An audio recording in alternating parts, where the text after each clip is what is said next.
Let's welcome. Thank you for the introduction, and thank you very much for the invitation to speak in this place that I didn't know. So thank you again. So indeed, I will speak about a problem related to imaging.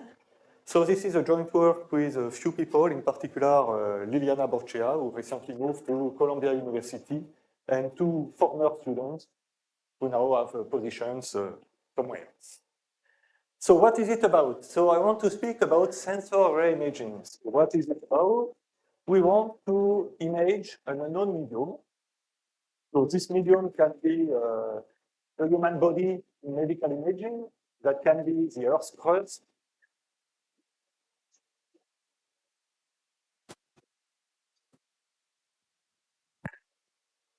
Yeah, does it work better now?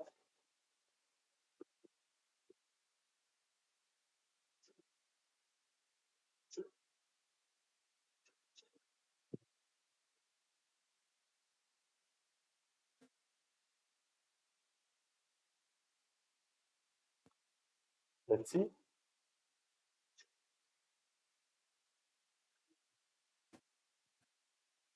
think it's. I don't know. I don't know. Okay. So let's go. So indeed, I want to speak about imaging problems. So as I said, it consists in imaging an unknown medium. So let's say the human body in medical imaging. But there are many other modalities in non-destructive testing, radar, sonar, and so on. But the principle is always the same one. That is to say, you will probe this medium with waves. So typically, one deploys an array of sources and receivers. The sources transmit waves that will propagate through the medium that you want to image, and the receivers will collect the waves that are either transmitted by or reflected by the medium that you want to image, depending on the acquisition that you make.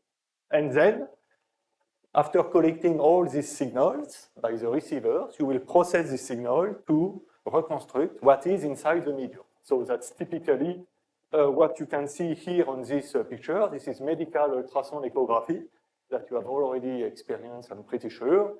So on the left, you have the array of transducers. Transducers are piezoelectric devices that can be used as sources and receivers. And on the right, you have the reconstruction of the medium based on the signals recorded by the transducers. So it's a well-known problem, and it works pretty well in many situations, such as this one. It works well here because the medium is here simple, because from the acoustic point of view, say the human body is essentially water, plus small variations. But when we deal with more complicated problems, then it becomes very tricky to extract relevant information from the signals recorded by the receiver arrays. So typically, this is pretty close to the previous case. This is non-destructive testing. So this is, again, ultrasound echography, but not through the human body, but through a block of concrete. And concrete for the ultrasound is a very scattering medium. Then the signals that you record look absolutely noisy. And nevertheless, you want to image the medium and to extract information about the medium, whether there are cracks or inclusions embedded in this medium. So another example, this is one that has motivated a lot of work, is reflection seismology. So again, it looks like the same typical situation. On the top, you have the experimental configuration. So here, this is reflection seismology in an offshore configuration. Here you have the sea. Here you have the Earth's crust. Let's say the point, the red point here is a point source that transmits a short pulse. The pulse propagates through the medium. So here you can see a snapshot. This is a spatial profile of the wave at some time. Here, this is a numerical simulation. So we assume that we know the medium and we can compute the wave field. And the green triangles are receivers that record the wave signals as a function of the time. And so you record this type of signals for the different receivers that you have here. So here you can see let's say, the first echo, which is coming from the sea bottom. And then you see also a lot of other echoes that come from all the heterogeneities present in the medium. And your objective is, from this recording, reconstruct the medium. That's the problem I want to solve. So mathematically, let's formulate it. Let's formulate the forward problem. So here, in the first part of the talk, I will consider the simplest formulation using the scalar wave equation. So the simplest wave equation I can imagine. So the forward problem, we assume that we do know the medium. So let's say we know the index of refraction, or we know the velocity map of the medium. And the wave field is a solution of the scalar wave equation with this particular index of refraction or speed of propagation. And on the right-hand side, you have the modeling of the source. So here I assume I have a point-like source localized at point xs that transmits a pulse f of t. And the wave field is solution of this very simple linear PDE. You impose appropriate boundary conditions so that you have existence, uniqueness of the solution. So from the PDE point of view, the problem is very simple. And therefore, you can compute the signals recorded by the receivers localized at XR, which is the solution of this wave equation observed at point XR as a function of time. So at the end of the day, the forward problem is, given a set of sources localized at point xs, and given a set of receivers localized at point xr, you are capable to compute this array response matrix, which are the signals recorded by receiver at xr when xs is used at point source. So you have a matrix of time signals. So the forward problem is well posed, no problem. But again, what we want to solve is an inverse problem. That is to say, we measure these signals, and we want to reconstruct the medium. So that's a problem we deal with. Turns out that this is, as I said, a well-known problem. People have been working on that.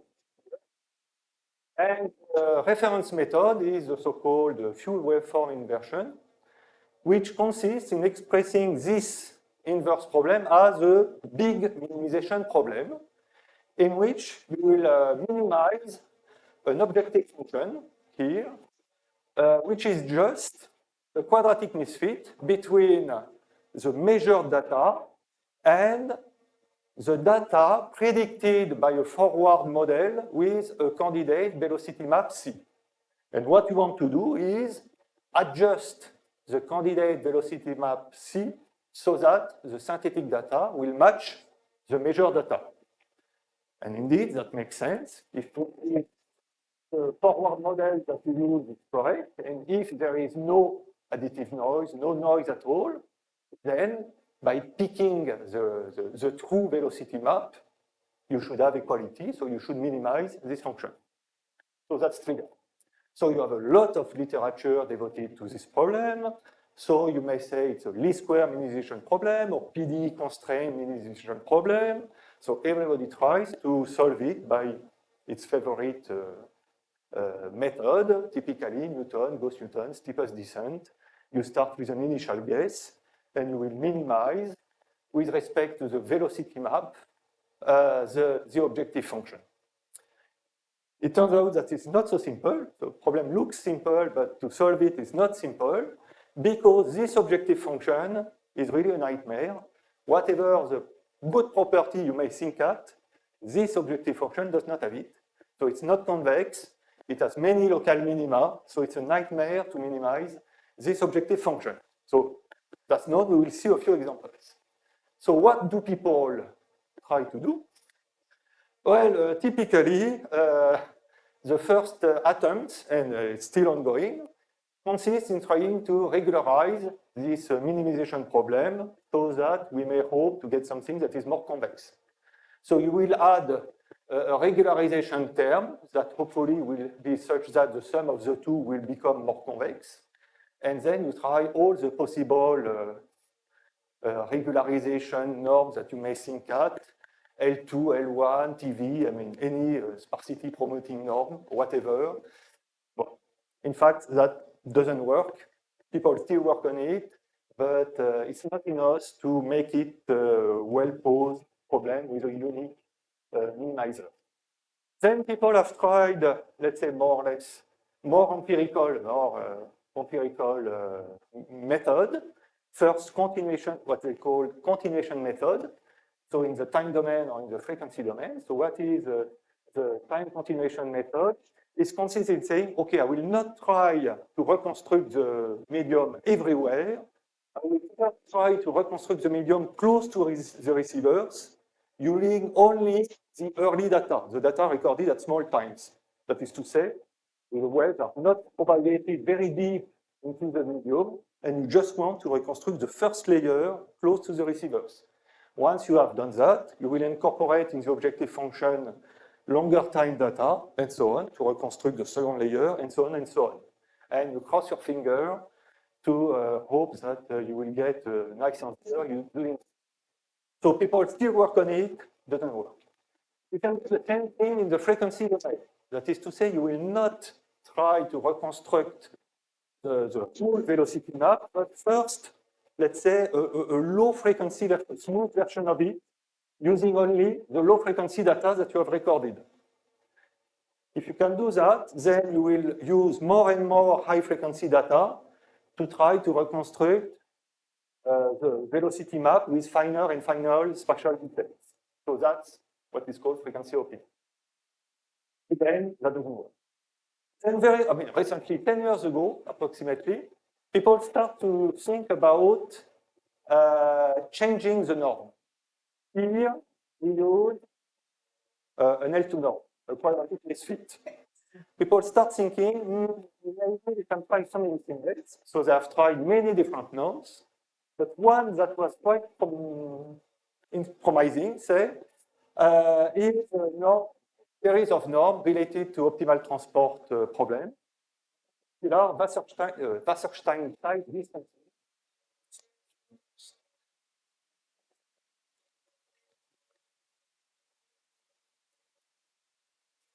Okay, so we can try to use optimal norm instead of L2 norms, and hopefully, maybe, we will get something better. And indeed, for some cases, so it has been done, for instance, by Bjorn Enquist, and indeed, that may help in some situations. That may be a good idea to change the L2 norm. And you have also extension or relaxation methods. People still work intensively on it. It consists in relaxing the objective function. That is to say, we will not ask the synthetic data to be an exact solution of the wave equation with the exact receiver position and the exact source positions. You will increase the dimension of this optimization problem, for instance, by adding the, let's say, the source positions. That's the source space. Add the source positions in the minimization problem, and you will add a penalization, which is the search position should be pretty close to the true source positions. And you will increase the penalization as you solve iteratively the minimization problem. So in some sense, you increase the dimension of the minimization problem, and you hope that we will get something more convex again. So again, in some situations, this has shown some good properties, but it's far from giving the best answer. So people have been working, you have thousands of papers in the geophysics literature trying to solve the fluid waveform inversion, and it's still an ongoing problem. Okay, so we have been working on it. But before showing you what we have done, just an illustration to show you how bad this problem is. So this is a very simple, let's say, test case. On the left, you have a representation of the medium. And here the medium is very simple. These are two homogeneous half spaces. We have the crosses that represent the sources and the receivers. We assume that we know the velocity in the top of space. I think that we even assume that we know the depth of the interface between the two media. So there are only two parameters that we don't know, which are the angle of the interface and the velocity in the bottom homogeneous half space. So we have only two unknown parameters, while we collect a lot of data. We have a tremendous amount of data. So, okay, that should be easy to solve. So, in fact, yes, you can solve it, but when you look at the minimization function, the objective function, as the function of these two unknown parameters, sorry, the bottom velocity and the depth of the interface, you can see that this objective function is indeed a complicated function. It's not convex. The global minimum is indeed exactly at the true values of the parameters, but you can see that you have a lot of local minima. And this is a toy problem with only two unknown parameters. When you want to solve a full waveform inversion problem, in fact, you want to build a three-dimensional map. So that is to say, the dimension is between 1 million and 1 billion. So when you have a function of dimension 1 million or 1 billion which behaves like that, there is no way you can find the global minimum using standard tools. So that's just an illustration to show you how difficult is this full waveform inversion problem. Okay, so what do we want to do? Well, the objective, as I said, is to find a convex formulation of full waveform inversion. So we do know that people have tried a lot to also do some preconditioning, but mostly linear preconditioning.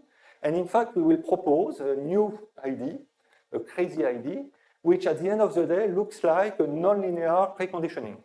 So I want to show you what we had in mind and how we built this nonlinear preconditioning and to transform this objective function that is bad, non-convex, into a new objective function that will have good convexity properties. So how do we build this nonlinear mapping? Okay, we will go progressively. Here is an ideal objective function. From the convexity properties, it's perfect. Indeed, it's an ideal objective function. It's a quadratic misfit between C and C maze. So as a function of C, no problem. It's strongly convex. It's even quadratic. So that's a very nice objective function in the point of view of the convexity properties. But of course, that doesn't make sense because we don't measure C maze. This is not the data that we have. So from the convexity properties, it looks good, but from the practical side, it's not acceptable. Okay, let's go on. A new version, second version of an ideal objective function. So we consider the wave operator. That is to say, what appears in the scalar wave equation. A self-adjoint version of it, but it doesn't matter. Okay, it's an operator. We want to do something practical, so you have to discretize it. So let's use your favorite Galerkin method to approximate this operator by a matrix. That is to say, you consider a function space, a finite dimensional function space with a high dimensional function space with a basis of functions that you choose yourself. Here, let's say you choose your favorite basis of functions, and you will project left and right this wave operator onto these basis functions. So you get a big matrix, and as an objective function, we will consider the Frobenius norm between this big matrix for a candidate velocity map C with a measured one. Again, if you have chosen a function space that is rich enough, then this guy will be pretty close to characterize completely the wave operator, and the quadratic misfit of the wave operator is known to be a convex function in C. So that's good enough from the convexity properties. But again, don't measure this guy. So from the convexity properties, it's okay, but from the practical point of view, I can't use this objective function. Okay, third attempt. Let's do the same thing, but instead of choosing arbitrarily the basis functions, we will choose very specific basis functions, which are in fact the snapshots of the waves generated during the experiments. That is to say, you consider a series of times separated by a time step tau. You will collect all the snapshots generated by all the sources for all the times of this time grid. So you have a lot of functions that you have collected. You want to extract an orthonormal basis from this guy, so you orthogonalize this big family of functions by using your favorite orthogonalization method, let's say Gram-Schmidt, and you will compute what we call the ROM matrix, which is a projection of the wave operator onto the orthonormalized snapshots. Again, we hope that, okay, if you have enough sources, then all these functions here form a very rich space. So again, we hope that the quadratic misfit between this guy and the measured one will have good convexity properties. Again, this is a reasonable thought. But again, you may say, but this is crazy. Maybe it has good convexity properties, but this guy is unknown. And this time, there are two reasons why it is unknown. It's unknown because we don't know the true wave operator, and we don't even know the snapshots. We only observe the waves at the receiver locations. We have no idea of what the waves look like inside the medium. So we don't see the snapshots. We don't know the wave operator. So there is no way we can imagine that we could know this guy. It turns out that this is wrong. This ROM matrix is in fact fully data-driven. You can compute it without any error, without any approximation from the data recorded. That is to say, from the signals recorded by the receivers. With just guys, you can compute exactly this ROM matrix. And then suddenly, this becomes a legitimate objective function. It will be both practical and it will be also convex. So it looks like a miracle because when you see the definition of a ROM, you can't understand, but how is it possible that it is purely data-driven? So I want to show you that indeed this is true. So here there will be a little bit of mathematics just to show you why this guy is indeed data-driven. So let's go. Proof of the proposition. So here is just a reformulation of the ROM matrix in terms of wave correlations, because I will use a lot of techniques related to wave correlations. So the first thing I do is I take my data, D, and I will correlate it with, in time, with, let's say, the time derivative of the pulse profile transmitted by the sources. I'm in charge of the sources, so I know the pulse profile that is transmitted by the sources. Okay, so I have a slightly transformed data set, easy to compute.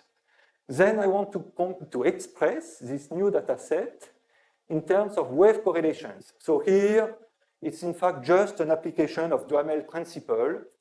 That is to say, I started with a problem with zero initial condition and a source, and I want to transform that into the solution of the same PDE, but without a source, but with an appropriate initial condition. So I can always do that.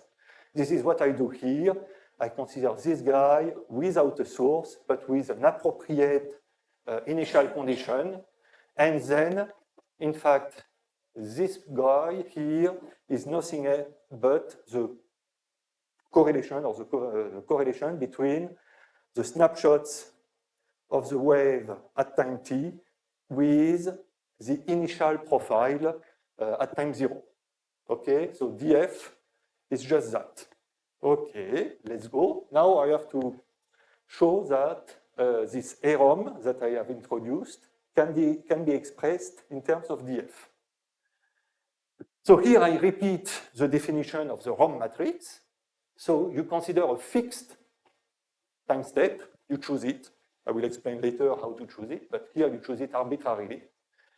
You collect all the snapshots generated by all the sources. So for all time in the grid with time step tau, for all sources from 1 to n, you collect all the snapshots, all the spatial wave profiles, and you apply Gram-Schmidt to orthogonalize these snapshots. So you get this matrix, which are infinite dimensional matrix, which are the orthonormalized snapshots. And so the definition of the ROM matrix is the projection of the wave operator, right and left, onto these orthonormal functions. Okay, then this is the guy that I want to express in terms of df. Okay, first, I will show that I can express AROM in terms of the original snapshots without orthonormalization. So here I use a little bit of Galerkin jargon. I use the mass and stiffness matrices. What is the mass matrix? It's just the correlations between all the pairs of snapshots.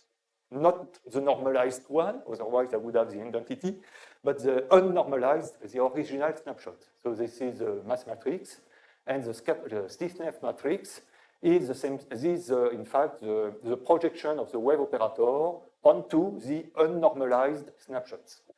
So I want to show that AROM can be expressed in terms of M and S, then indeed, not too difficult. These are the original snapshots. These are the normalized, orthonormalized snapshots. And so the M can be expressed as this cross product. But since the V's are orthonormalized, this integral is just the identity, so you get RTR. Okay, so from M, you get, you can express it as RTR. R is, let's say, the change of basis between the normalized and unnormalized snapshots. And for the should have done that. The AROM is the projection of A onto V.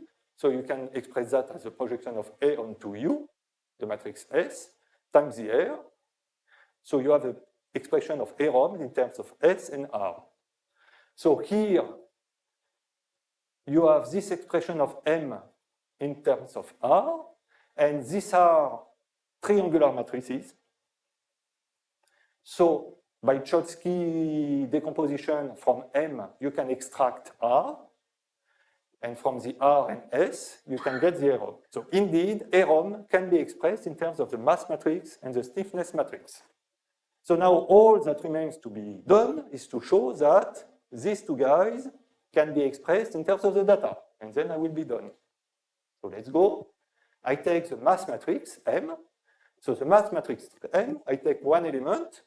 So it's a correlation between two snapshots at two times, I tau, j tau.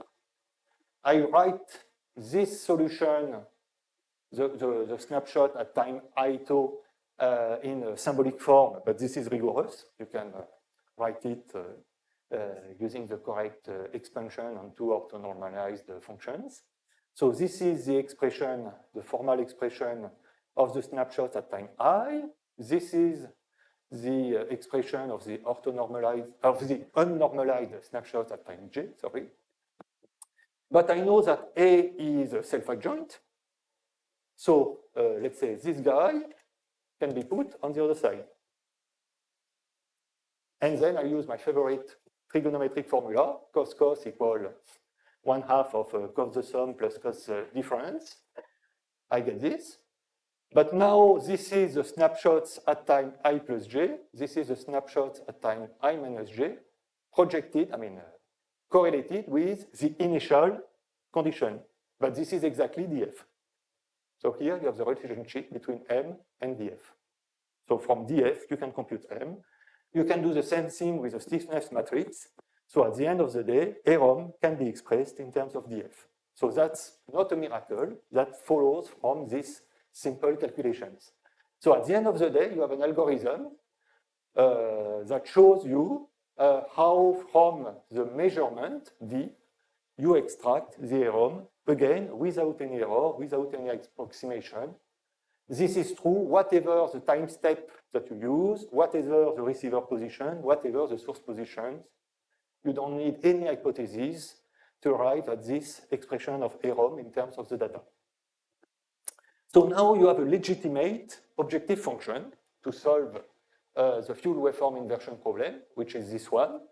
So we have shown that it is legitimate, whatever the situation. Now you have to study it and to show that it has nice convexity properties. This is where you will need conditions. The fact that this is legitimate, the fact that this guy is computable from the data, that's always true. Now, for this function to be convex, you need some hypothesis. And in fact, what kind of hypothesis do you need? Here I write it in a soft way. In fact, we need to show that the space of the snapshots is rich enough. If it is rich enough, that is to say, if you have enough illuminations, then your space of snapshots is very rich, and then the aerom is very, very close to the true wave operator, and in that case, we do know that the function is convex. So what you need is rich illuminations. So under which condition do this complicated condition, when you formulate it, is true? For instance, if you have sensors all around the medium that you want to image, then that's fair, that's okay. So that's a nice mathematical result, but of course, from the practical point of view, it's very rare that you have sensors absolutely everywhere around the region that you want to image. But at least we do know that the function will be convex under some conditions. And you need also a time step that is small enough. Then you also need a condition on the time step used to collect the snapshots. So, okay, so we have conditions to ensure that this objective function is convex. Now you can use it. So for instance, here, let's use it on this very, very academic example in which we have only two unknown parameters, the depth of the interface and the contrast, let's say the bottom velocity. Here you have a representation of the objective function, the standard objective function, the L2, the quadratic misfit of the data, as a function of these two parameters, a very complicated function, non-convex, with many multiple minima. And here you have the same, I mean, not the same function, of course, but in the same situation, that is to say with the same data, but using these ROM IDs, you have a representation of this misfit function, which is now much nicer. Now you can imagine that you can run your favorite descent gradient algorithm, Gauss-Newton if you want, and starting from any initial guess, you will converge towards the global minimum and you have solved your problem. So this is indeed a representation, and in fact, even in that case, we cannot prove that this is indeed convex. Okay, maybe by working hard you could do it, but okay. It's not very useful to study in detail this very, very simple problem. Then we went to more challenging problems. So this one is well known in the geophysics literature. This is a representation of the medium that we want to image. So the crosses are the sources and receivers. And the problem here is to image a fast inclusion. So it's known to be very difficult. To image a low velocity inclusion, that's reasonably easy. To image a fast inclusion, it's always a nightmare. Indeed, when you use fuel waveform inversion, and Alex Mamonov had spent 10 years in Schlumberger doing only fuel waveform inversion, so he knows how to do it. So here he has used a version with a layer stripping, but nevertheless, you get trapped in a local minimum. And this is why it's called the Camembert model, because it's always looked like a cheese that is melting. All images given by fuel waveform inversion look like something like that. But when you use the ROM, no problem. You will get the image of your unknown inclusion. Here, it's not a very difficult problem because the dimension is just 400. So it's higher than the previous case, which were in dimension 2. But you can see that let's say, I think in 20 Gauss-Newton iterations, you have an image of the unknown medium. Starting, the initial guess here was uniform. Everything blue, no inclusion. You run a Gauss-Newton, and within 20 iterations, you have the image of the medium. So that's a classical problem, academic.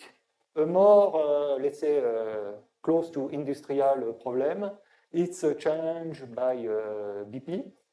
So it's not a true situation, but for BP, it's a very realistic situation in the Gulf of Mexico, in which you have here a salt body.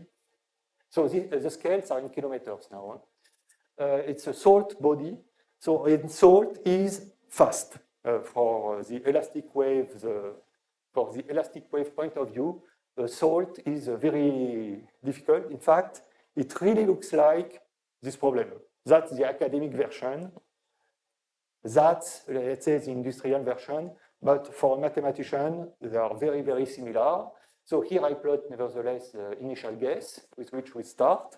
And indeed, when you try to solve with full waveform inversion, you get trapped in local minima. Whatever the starting, you can try to improve the initial guess, but you can get the top of the solid body, but you don't go very deep. While here, you can really have a nice representation of the fuel body. So it works for a realistic problem. And these are elastic waves. I've only described so far the acoustic wave equation, but you can imagine, I mean, we will show it. Yes, we have time enough. We have enough time. We will show it. This can be extended to any type of, let's say, reasonable vector waves. Okay, so since I still have 20 minutes, yes, I can first say that everything is all right. There are still some work to do for the demonstration of the convexity properties in general cases, okay? But there is also one limitation, which is that we need co-located sources and receivers. So far, we need to measure at the same point where we have the sources. So which is okay when you have transducers. In seismic exploration, that's a little bit critical because typically in the offshore configuration, the sources are air guns. You cannot really put an hydrophone just at the point where you shoot with an air gun. But the wavelengths are long, they are of the order of 50 meters. Okay, you can put an hydrophone that is not so far. But okay, we do know that it's a limitation. And we really need it. It's not that we have not thought about it. Here I have described everything within, let's say, a Galerkin world. We try to use a Petrov-Galerkin version of this, of what we have done. So it's not yet done. We still have some problems. So far, we are limited to this configuration. Now I want to describe, and I will describe, since I have time, two extensions. The first one is very useful in particular in seismology, which is the extension to passive imaging. So what do I mean by passive imaging? I mean the situation in which I only deploy sensor, no sources, so hydrophones or seismometers, and you will record for a very long time the ambient noise. That is to say, the acoustic waves or the elastic waves or the seismic waves that are generated by ambient noise sources, opportunistic sources, whatever. They generate small waves. These waves propagate through the medium. We record the waves on this receiver array, and we can process these signals to extract information. And in that case, we will show it. Everything works well, and in fact, this limitation vanishes because we just have a receiver array. So we need opportunistic sources we will see the conditions under which it works, and then we fix this limitation. And of course, I will also describe that this works for generically for acoustic waves, elastic waves, and electromagnetic waves, as long as there is no attenuation. Okay, so what is passive imaging? So the idea is this one. This is the active acquisition geometry, the one I have described. You have sources and receivers. You transmit waves through the medium to be imaged, and you will record the reflected waves. That's the standard active acquisition geometry. In passive acquisition, we only have receivers, and we will record the waves generated by what we call opportunistic sources. That is to say, we don't know where they are, we don't know what they transmit, but they transmit something, and we record the signals by the receivers. So in that case, that means that we deal with the forward problem, which is, again, the same PD, scalar wave equation, but the source term is not a point source transmitting a short pulse. It will be a random stationary process. So the only important hypothesis here is that this source term is stationary in time. That is to say, it transmits waves again and again and again and again. It's an ambient noise source that transmits waves forever. And you will record a very long time trace because you have sources transmitted forever. Okay, so this is the only condition that is really serious. The covariance function of this stationary process should be just a function of the time offset. So it's stationary in time, it's invariant. The distribution, the statistical distribution is invariant by a shift in time.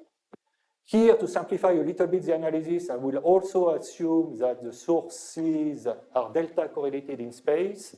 It's not, this assumption is not necessary. It just simplifies a little bit the algebra, but the one that is really necessary is this one. It should be stationary in time. So this is what you record. So you just have a receiver array, and you record the time traces for a very long time. And what you do is that you will compute a matrix again, but it's a matrix of the cross-correlation function in time of the signals recorded by two receivers. So XR, XR prime, these are two receivers, and you cross-correlate in time with a time shift tau, the signals recorded by XR and XR prime. So you have a matrix of cross-correlation functions directly. And it turns out that this guy has very good properties. First, its statistical expectation has good properties in the sense that it's independent of the recording time because you have taken an average. And if you record for long enough, in fact, you have a self-averaging property, or the ergodic property, that tells you that for almost any realization of the noise process, this CT will converge to the statistical cross-correlation. And the statistical cross-correlation can be studied, and in fact, you can show, you have to do a little bit of math again, that the second order derivative with respect to tau of this statistical cross-correlation is exactly, up to a multiplicative factor, I don't care, the matrix DF that I have computed before for a particular F, which is a source signal which has a Fourier transform, which is the square root of the power spectral density of the noise sources. So you have a relationship between the active array response matrix that I have described in the first part of my talk and the cross correlations of the signals recorded in a passive imaging configuration. You have really this equivalence. And once you're there, of course, it's trivial. You can use again the same objective function to solve the fuel waveform inversion problem using only passive data. So the only thing that you need is T is large. You need to record for a long time. And when I say long, it means very long to have enough precision. Okay, so that means, okay, passive imaging works. And the second extension is, okay, I've described everything in the framework of the scalar wave equation. That is to say, I had more or less a second order time derivative plus a self-adjoint operator equal a source term. In fact, you can rewrite everything in terms of a general first order hyperbolic system. So you have a first order time derivative and you have a skew adjoint operator. If you can express your wave equation or your equation in that form, then everything I have described can be generalized. It's okay. And the only thing is that you need, okay, not only you need different point sources, but you will need to transmit different polarizations. Now we deal with vector waves, not scalar waves, but vector waves, and you will need to transmit all possible polarizations. But modulo this assumption, you can model let's say, the three main types of waves you may think at: acoustics, elasticity, and electromagnetism. Again, the array response matrix is this. So if you have point sources, this F is just a Dirac at a receiver location. So that's easy.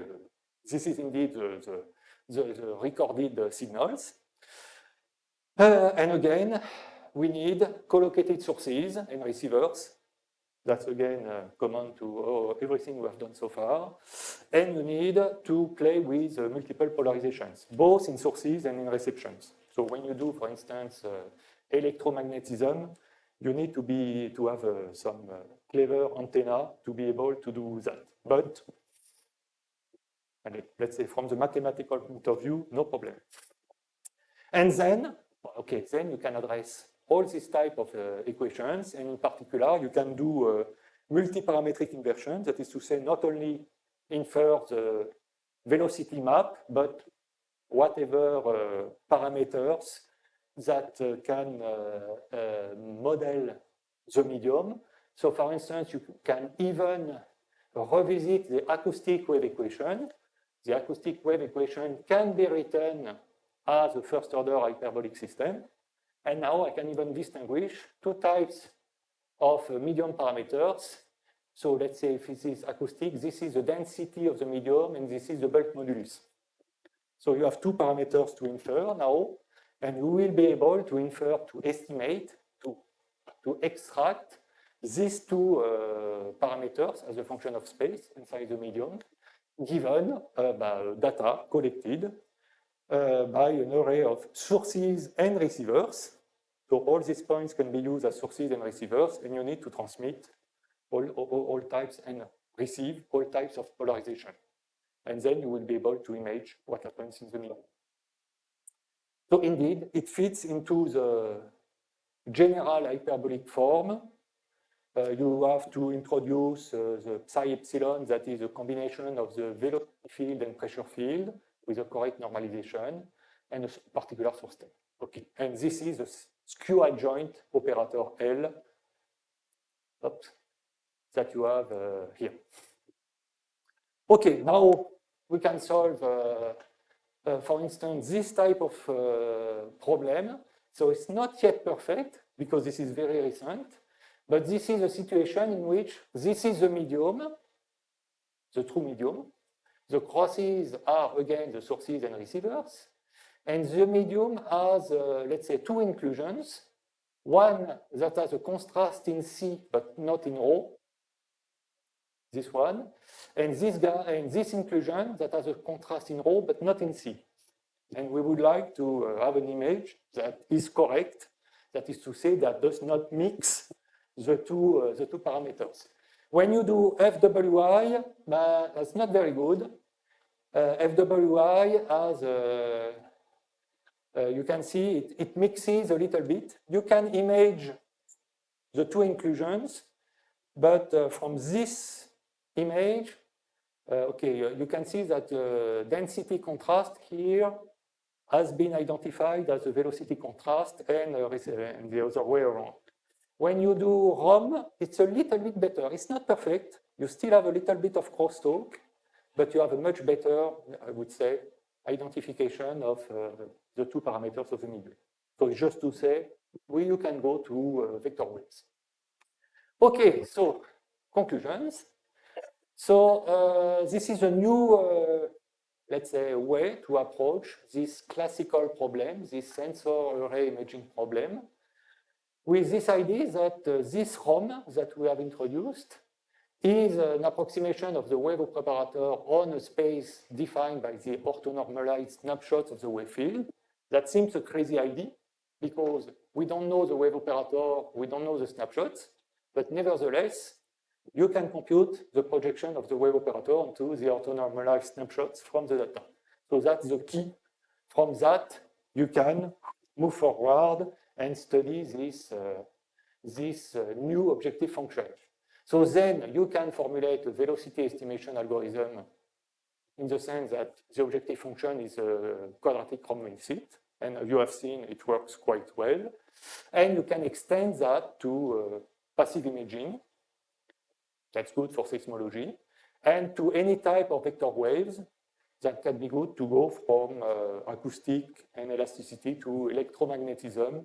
I don't know any experiments using this kind of data in electromagnetism, but let's say in theory that opens the way to new imaging problems. So here you have a list of papers. I should say that if you want to read one that is, let's say, self-contained, take the SIAM review, because here we try to do in a single paper all the main elements, all the main theoretical elements to understand what's going on in this new approach. And I thank you very much for your attention. Thank you very much. Questions?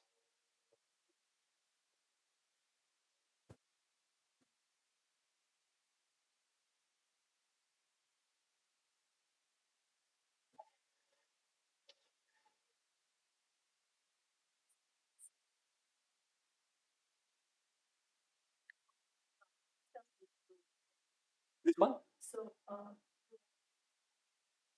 given data, how starting is. Yes. So the data look very simple. It's just a sharp echo at some time.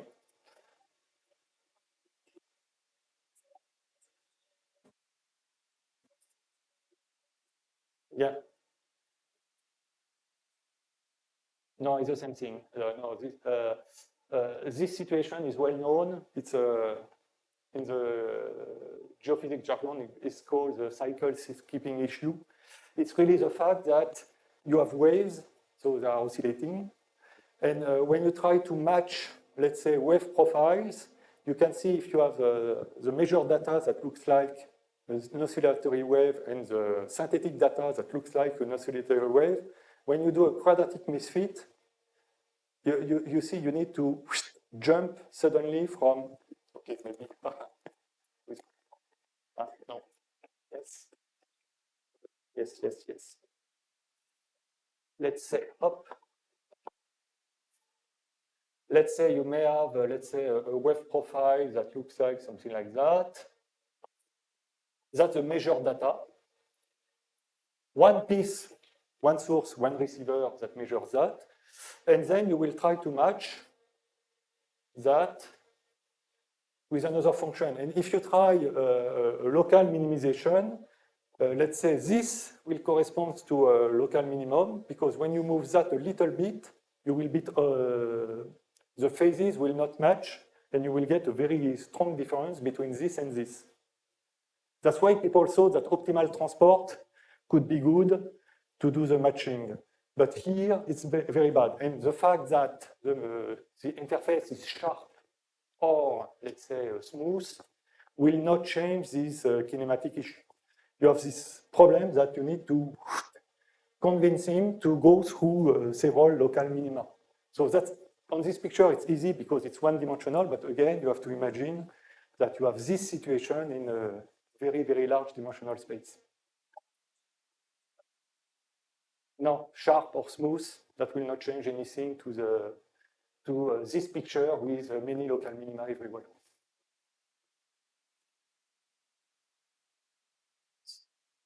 Yes, thank you very much for the very nice presentation. I'm not familiar with the subject, so I guess what is done in the literature for this inverse problem is with this very specific type of wave operator where you had C and then the adjoint L. Is there any things done for the most general wave operator that one can write? And let's say if we simplify the problem, that may be less practical, that you know the solution everywhere, so there's no problem of receivers. You have receivers everywhere. So Okay, you really see the wave profile everywhere inside the medium? I want to make it a math problem. So for the most general wave operator, for a specific initial data, you have a unique solution under certain conditions. Yes. For Let's assume let's you have say for a existence reasonable domain, wave operator. So, and if I give you the solution, what can you say about the? So that's a Can you much guess? easier problem. If you can measure the wave profile at some time everywhere, then essentially you're done. You can identify the medium parameters. Even for when you have multi-parameters, The okay, most general maybe wave. So I'm interested in the covariant hyperbolic wave operator, the most general. So not with the function C. This sounds obviously easy, but you know this phi. one? General. No. So I'm looking for a box of G with a metric. Hyperbolic. And I want to know the metric knowing the solution. Everywhere. That's still okay. Or it's not that form. We have not done it, but I'm pretty sure it's still okay to have Exactly. Riemannian metric, because we do know that it works pretty well with anisotropic media, for instance. So that means you have, like in Riemannian metric, you will be able to do it. So we have not done it, but I'm pretty sure it works. I can tell you that the only thing that prevent to apply this methodology is attenuation. If we have attenuation, then we are in deep trouble. Everything I have explained using this self-adjoint or skew-adjoint operators will break down. So as long as you don't have attenuation, it's okay. As long as you have skew-adjoint or self-adjoint operators, it's okay. So you need to have some structure. I need to have some structure. So this is so far the most general structure we have addressed, a first order, general, linear, hyperbolic system. In that case, it's okay. So you're saying it's generalizable with some constraints. Yes, but without attenuation. I think we can do dispersion, but no attenuation. All right. Other questions? Great. Well, let's thank our speaker again.